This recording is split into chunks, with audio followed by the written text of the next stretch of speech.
నిన్న August 15, 2025 79th independence day celebrations దేశమంతా జరుపుకుంది.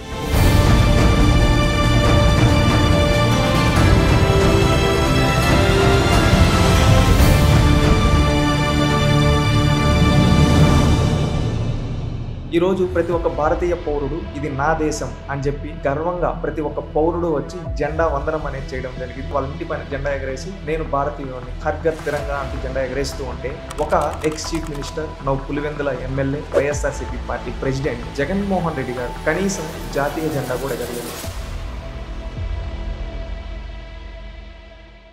అందరికీ నమస్తే. నిన్న ఆగస్ట్ 15, 2025 ఇండిపెండెన్స్ డే సెలబ్రేషన్స్ దేశమంతా జరుపుకుంది. 79th independence day. కానీ ఇక్కడ మనం గమనించాల్సింది ఒకటి, దేశమంతా స్వాతంత్ర దినోత్సవ వేడుకలు జరుపుకుంటూ ఉంటే ఒక ఆంధ్రప్రదేశ్ రాష్ట్రంలో మాత్రం జగన్మోహన్ రెడ్డి గారు ఎవరైతే ఉన్నారో X chief minister now Pulivendula MLA YSRCP party president కనీసం జాతీయ జెండా కూడా ఎగరలేదు. కాంగ్రెస్ పార్టీ ప్రెసిడెంట్ షర్మిలా గారు జెండా ఎగరేశారు. ఎవరైతే బీజేపీ ప్రెసిడెంట్ మాధవ్ గారు ఉన్నారో ఆయన ఎగరేశారు.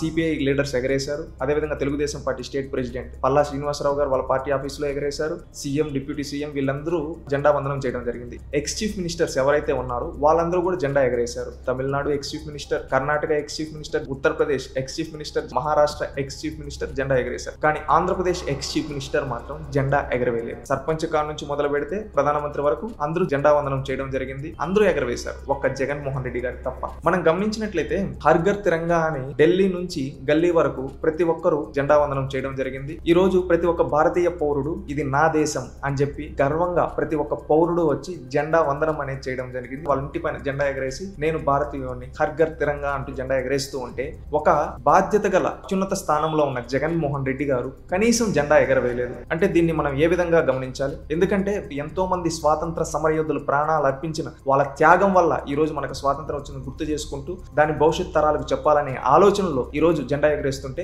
ఒక మాజీ ముఖ్యమంత్రి స్థానంలో ఒక రాజకీయ పార్టీ నడుపుతున్న వ్యక్తి, ప్రస్తుతం ఎమ్మెల్యేగా ఉన్న వ్యక్తి కనీసం జెండా వందనం చేయకుండా ఉండడం ఈ దేశ స్వాతంత్ర దినోత్సవాన్ని అవమానించినట్టు కాదా? ఒక్కసారి ఆలోచించండి. గతంలో జగన్మోహన్ రెడ్డి గారు ఒక సందర్భంలో జనగణమన కూడా సరిగ్గా పాడలేదు. అప్పుడు ఆయన పైన అది కేసు కూడా అయింది. వందే Mataram గేయాన్ని అందుకుంటా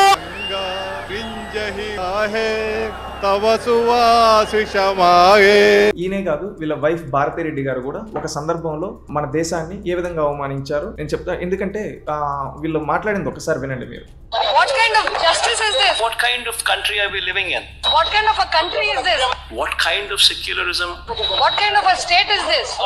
What kind of a secular country are we living in? అంటే వీళ్ళు అంత పెద్ద స్థానంలో ఉండి ఈ దేశ సార్వభౌమాధికారాన్ని వీళ్ళు ప్రశ్నిస్తూ ఉన్నారు. ఈ దేశాన్ని ప్రశ్నిస్తూ ఉన్నారు. ఇదేమి దేశం అని చెప్పి. ఇలాంటి వాళ్ళు ఈ దేశంలో ఉండడానికి అర్హత ఉందా? ఒకసారి ఆలోచించండి. వీళ్ళు ఈ దేశంలో ఎన్నో పదవులు అనుభవించారు. వీళ్ళ ఫ్యాక్టరీలు కావచ్చు, కంపెనీలు కావచ్చు, ఇక్కడ ఆదాయంతో బతుకుతూ ఈ రోజు కనీసం జాతీయ జెండాకి సెల్యూట్ చేయడానికి కూడా వీళ్ళకి మనసు రావటం లేదు. ఈయన అంటాడు, గత 2 రోజుల క్రితం ఒక మీటింగ్ లో చూశాను, ప్రెస్ మీట్ పెట్టి ప్రజాస్వామ్యం, విలువలు, రాజ్యాంగం చాలా పెద్ద పెద్ద మాటలు మాట్లాడారు. ఇదేనా జగన్మోహన్ రెడ్డి గారు? కనీసం ఒక పార్టీ అధ్యక్షుడిగా, ఒక మాజీ ముఖ్యమంత్రిగా, ఒక ఎమ్మెల్యేగా కనీసం స్వాతంత్ర దినోత్సవం రోజు జాతీయ జెండాకు వందనం చేయలేని మీరు ప్రజాస్వామ్యం పైన మీకు గౌరవం ఉందా? ఈ దేశం పైన మీకు గౌరవం ఉందా? మీరేంటంటే ఈ దేశంలో ఉండే వాళ్ళ పదవులు అనుభవించి మళ్ళీ ఏంటంటే ఈ దేశ సార్వభౌమాధికారాన్ని ప్రశ్నిస్తారు. ప్రతి ఒక్కరూ ఆలోచించండి, ఇలాంటి వ్యక్తి ఈ దేశంలో ఉండడానికి అర్హత ఉందా? ఒక్కసారి ప్రతి ఒక్కరు ఆలోచించాలి. ఎందుకంటే మన స్వాతంత్ర సమరయోధుల యొక్క త్యాగాన్ని దాన్ని ప్రతి ఒక్కరికి భవిష్యత్ తరాలకు ఇచ్చి మనకు స్ఫూర్తి పొంది ఈ దేశ అభివృద్ధి కోసం, రాష్ట్ర అభివృద్ధి కోసం మనం కృషి చేయాలి. కానీ ఒక బాధ్యత గల స్థానంలో ఉన్న ఈ వ్యక్తి కనీసం స్వాతంత్ర దినోత్సవం రోజు జాతీయ జెండా ఎగరవేయలేనంత బిజీగా ఉన్నాడా?